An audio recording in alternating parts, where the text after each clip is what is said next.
4 Maccabees chapter 12. When he too, thrown into the cauldron, had died a blessed death, the seventh and youngest of all came forward. Even though the tyrant had been vehemently reproached by the brothers, he felt strong compassion for this child when he saw that he was already in fetters. He summoned him to come nearer and tried to persuade him, saying, "You see the result of your brother's stupidity, for they died in torments because of their disobedience. You too, if you do not obey, will be miserably tortured and die before your time. But if you yield to persuasion, you will be my friend and a leader in the government of the kingdom." When he had thus appealed to him, he sent for the boy's mother to show compassion on her, who had been bereaved of so many sons, and to influence her to persuade the surviving son to obey and save himself.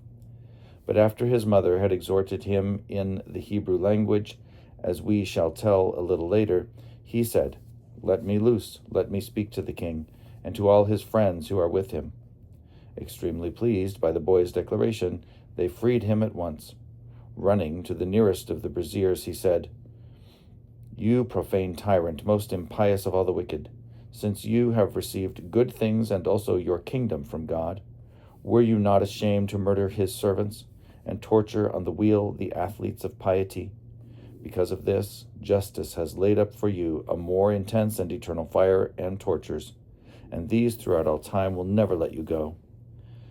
As a man, were you not ashamed, you most savage beast, to cut out the tongues of people who have feelings like yours and are made of the same elements as you, and to maltreat and torture them in this way?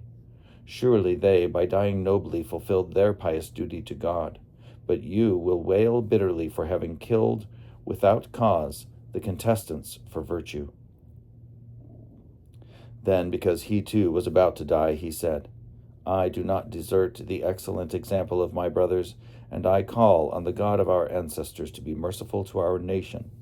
But on you he will take vengeance, both in this present life and when you are dead." After he had uttered these imprecations, he flung himself into the braziers and so ended his life.